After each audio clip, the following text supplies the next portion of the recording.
Hello, good morning, fellow Maharlikans.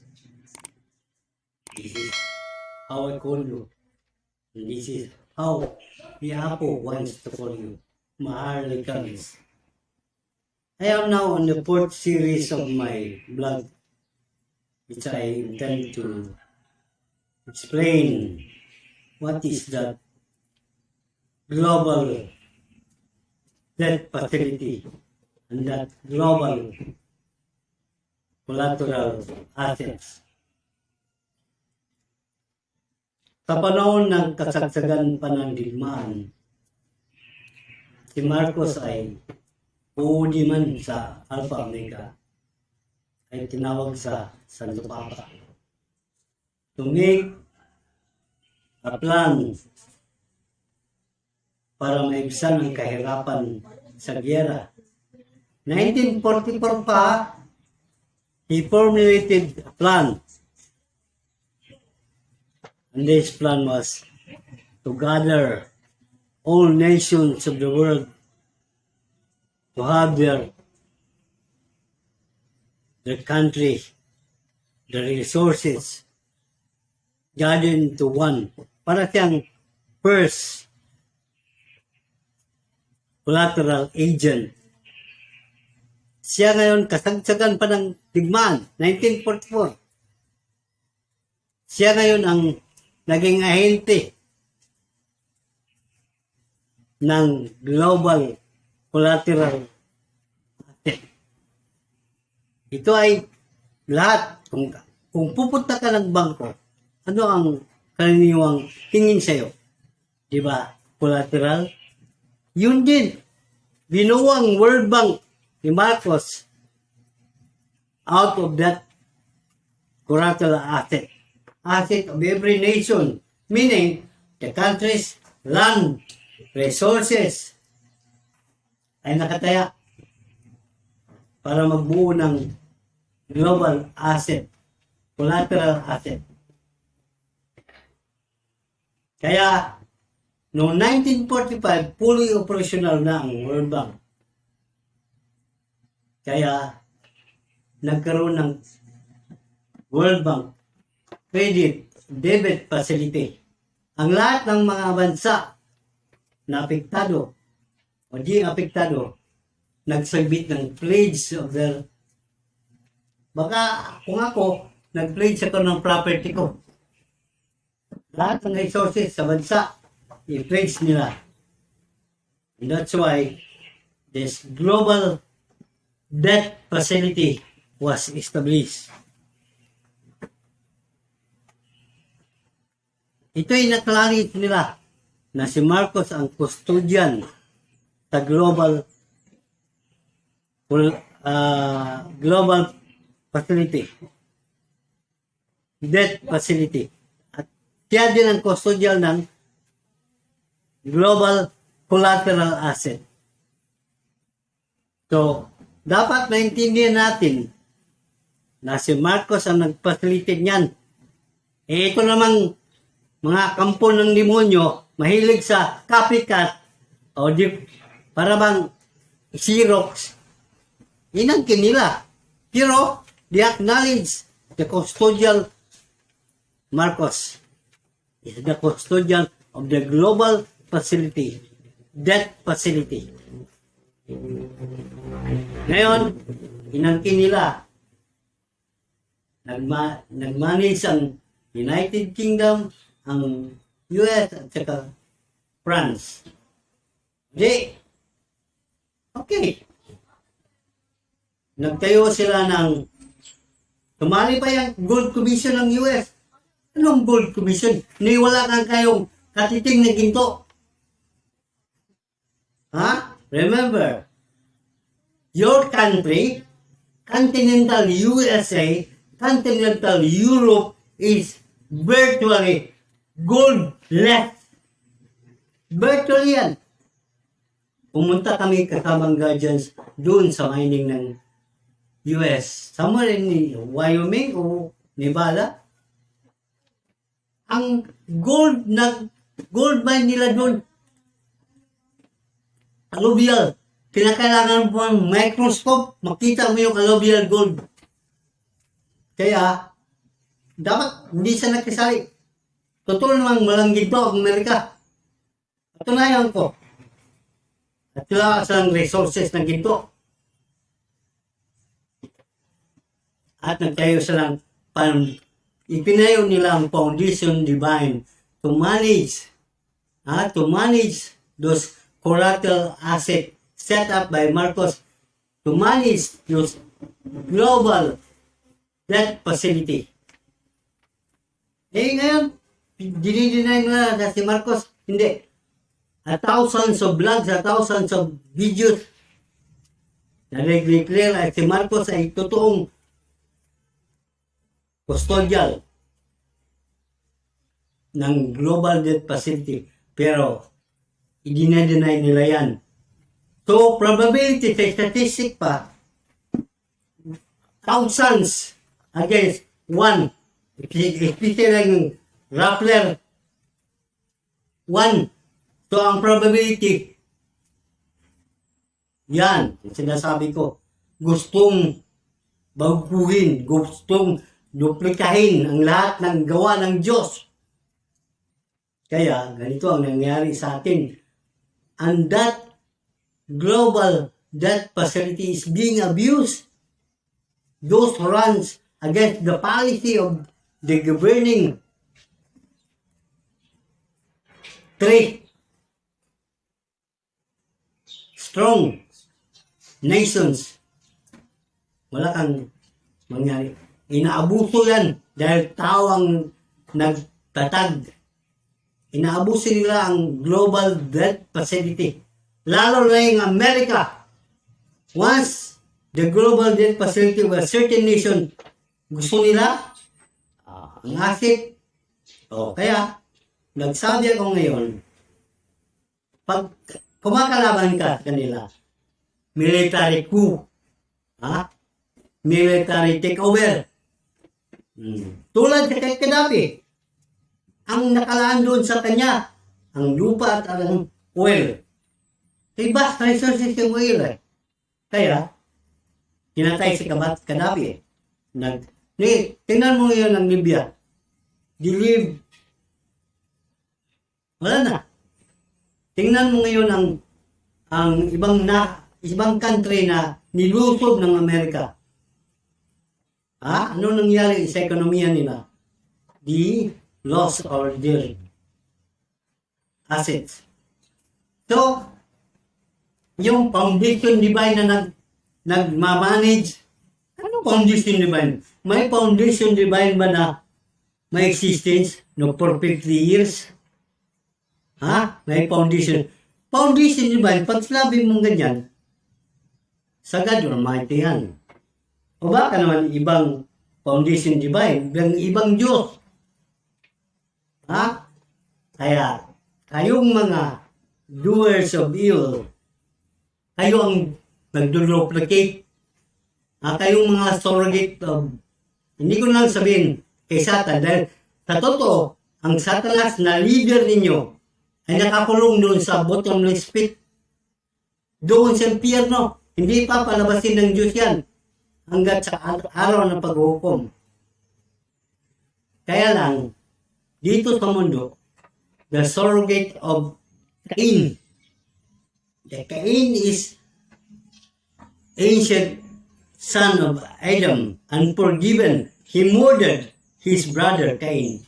And his descendants, the surrogate of descendants of Cain, worship Bahawit, the half man, half God, God.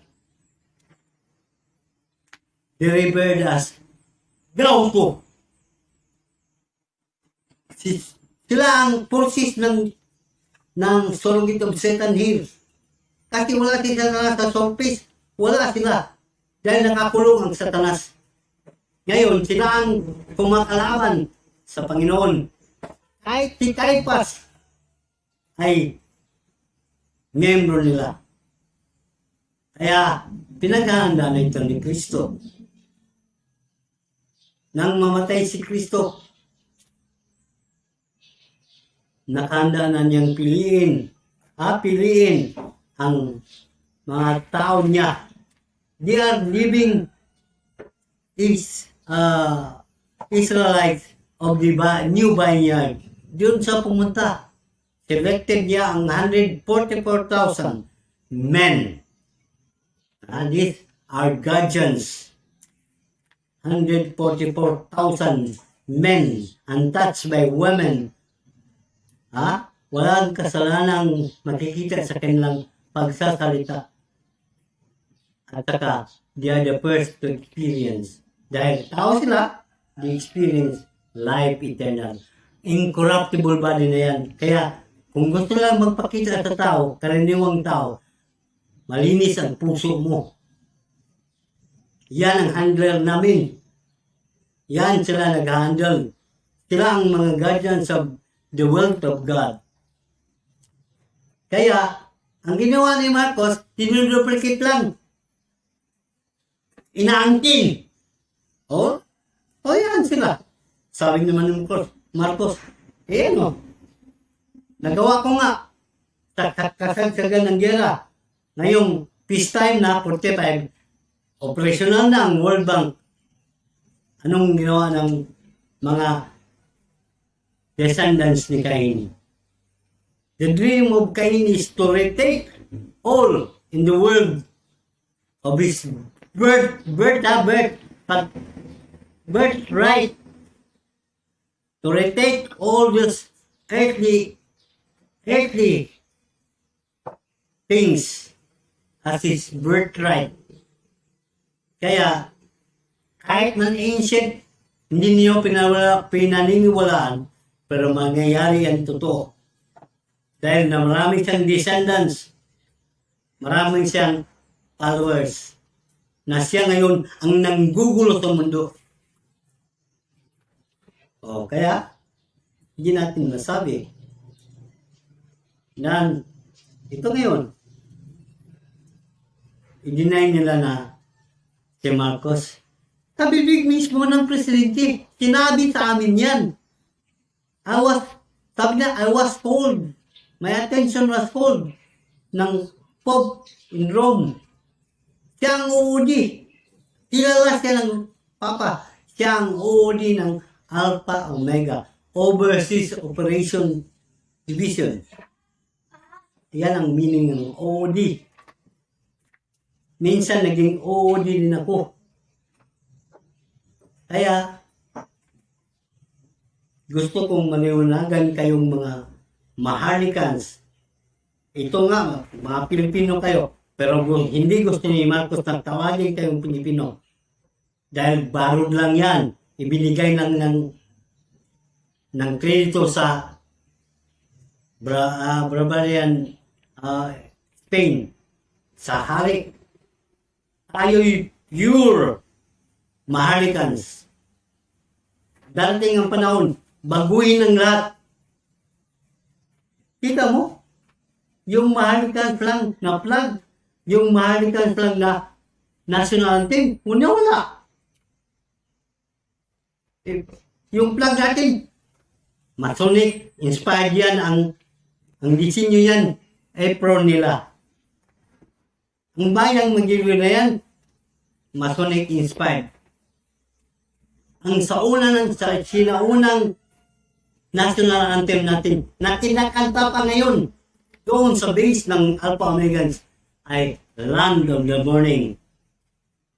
Sabihin niyo sa lulo niyo, naalala mo mayroon pa tayong Land of the Morning noon? At saka ang flag natin, 3 kulay lang, may silyo sa gitna.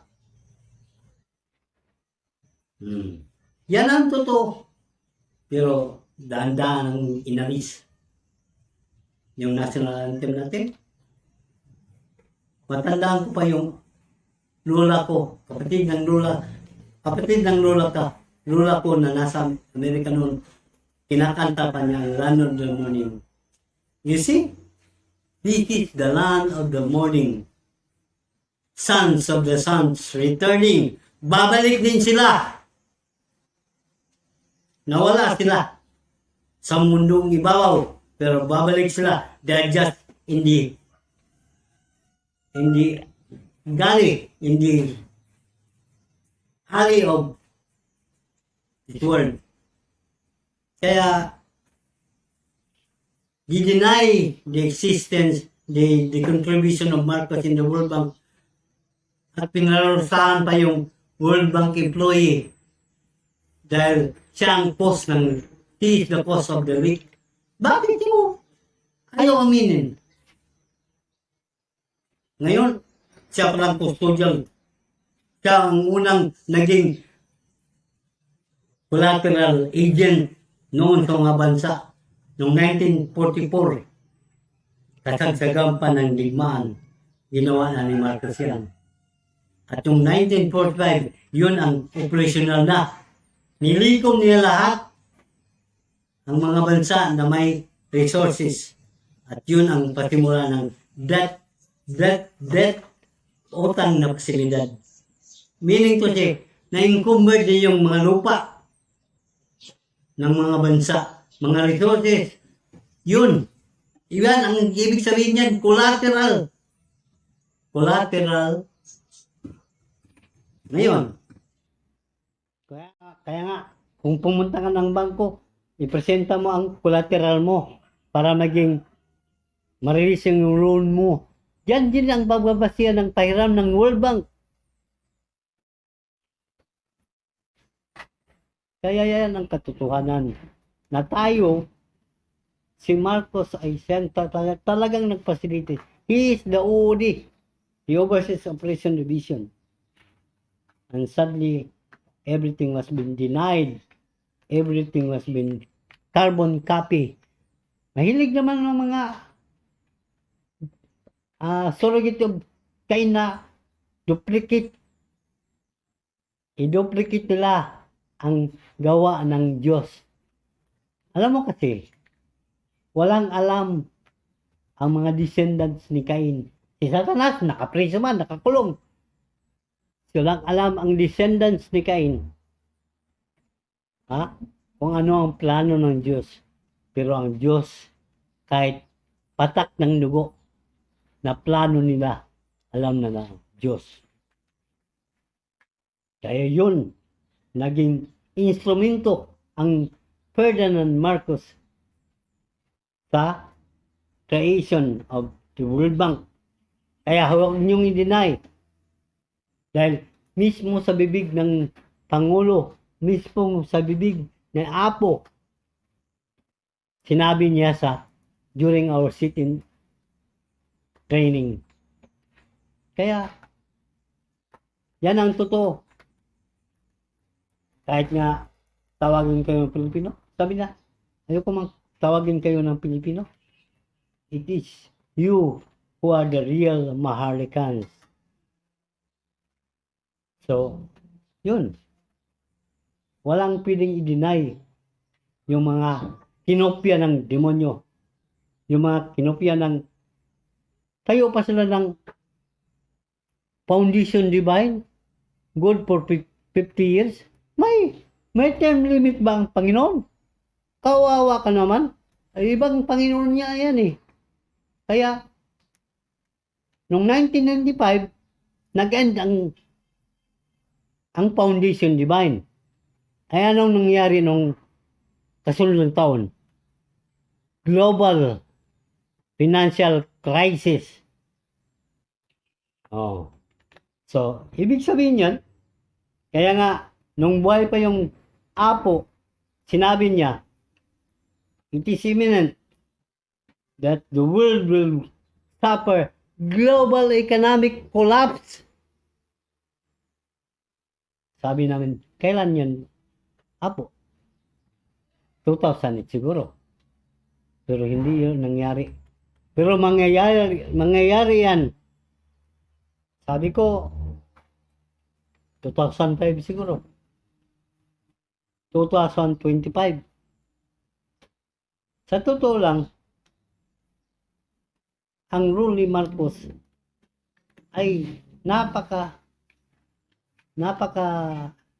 halaga sa plano ng Diyos. Ang role niya administrator sa kasalukuyan, sa buhay pa siya. Ang mahalaga sa plano ng Diyos. Kaya, ito ang hindi alam ni Imelda na wala pang gera. He is the OOD. Kaya, naging rason lang ni Imelda na trader si Marcos. Siya ang abogado ng Italiano. Alam mo, yung 62,000 metric tons of 62,000 metric tons of gold na siyang hawak natin, kung hindi nag-interfere si Marcos, wala na yan. Pero sa totoo lang, hindi pag-aari ng Italiano yan. Pag-aari ng Diyos. Kaya nga, tinatanong ko, saan ang minahan nila? The combined production of the World War 10 years ago until present, at saka yung open pit mining na proposal ng gustong mga negosyante sa tampakan, kahit pa 10 taon, hindi sila makalikom ng ganong kalaking gold. Kaya, hindi pag-aari ng Italiano yun. Mali. Kaya, kusang nawala sa kanila, kusang kinuha ng Diyos, kusang kinuha ng Alpha Omegans. Dahil, you prove, galing Vatican yan. That is part of the wealth of God. That is part of the wealth that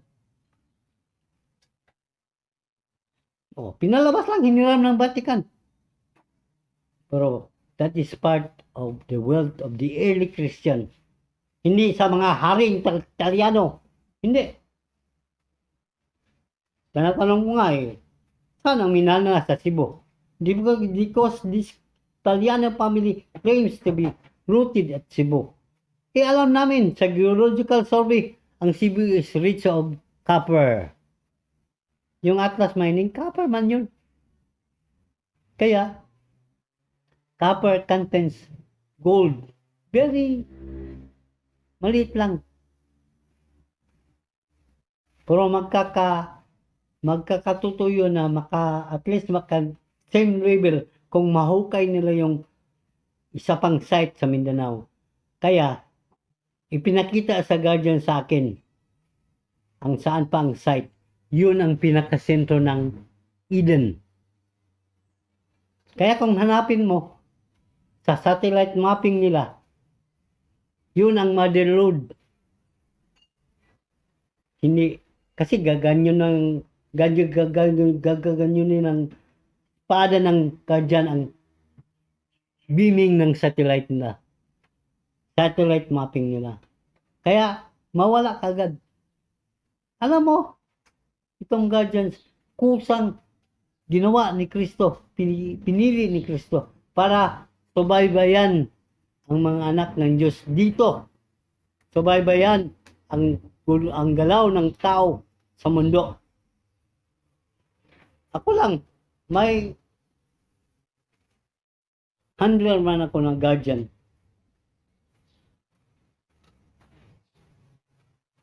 Kaya, alam ng Panginoon Hesus Kristo yun sa darating mga panahon. Sa kanyang panahon nga, lumabas na yung mga descendants of Cain. Alam niyo yan. Walang nakatago sa kanya. Si Caiaphas nga na nagpa-kneel to him in cross. Alam niya ay descendants of Cain. Kaya dito sa mundo, dalawang pwersa lang. Cain's descendants, the believers of Bahupet, they revered him as Gauto. At ang pwersa ng Diyos. May pwersa ang Panginoon. 144,000 taken out from the 144,000 tribes of Israel. Hindi naman naging 144,000 tribes lang yun. Kumalat yun. Lumaki. At sa panahon ni Kristo, malaki na yun. 12,000 Hindi ako sanay sa Biblia, pero yun ang sinabi ng guardian. Pinakita sa akin ng Biblia. Yun, ito. Read this. Pero nagtaka ako, bakit hindi alam ito ng tao? Bakit hindi alam ng Katoliko? Bakit hindi alam ng pari? At bakit itong mga nagsasabing Christian pastor, hindi man ito sinabi? Nababasa naman sa Biblia. Yun. Yun ang importante nating. Sila yung guardians dito sa mundo. They watch over the chosen people of God na hinati-hati ng mga ibang denominasyon. At kaya nga, mayroon kaming handler, guardians, who directly told us what to do, because yun ang instruction ng Panginoon. Yun. Tulad ng instruction namin na na-receive ni Marcos. Alam nyo, sa totoo lang, patay na yung Anthony Martin Santiago. Anthony Santiago Martin. Patay na. Pero sabi ni Marcos, hindi ko na baguhin. Dahil kopyahin na naman ng mga makademonyo. Hindi ko na baguhin para malito sila kung sino ang real descendants of Solomon. And Marcos has gone in receiving an instruction to his personal handler. Ito, ang kautosan ng Panginoon. I-reduce mo yung 5,000 cream of crop into 300. Ito ang listahan. Yun. Akala ni Marcos, during his time, lalabas ang 300 na nga eh. Ni-reduce na yung 5,000. Lalabas na yung angkan ni Solomon, descendant of Solomon. But, yung 1983, yun ang pagkamatay ni Anthony Santiago Martin. He is part of the generation, golden boy, na tawag ni Marcos, ni Apo. Siya ang isa. Pero namatay siya ng 1983. Sa edad na 68. Pero kapareho kami ng bracket of generation. Iba lang ang edad. Pero ang edad dito ang edad sa isang henerasyon lang kami kasama. That's why Marcos could happen to call us the generation of the golden boy. Dahil akala niya lalabas na. Namatay na lang siya. At pati si Apo namatay noong 1989. He is part of the generation, golden boy, na tawag ni Marcos, ni Apo. Siya ang isa.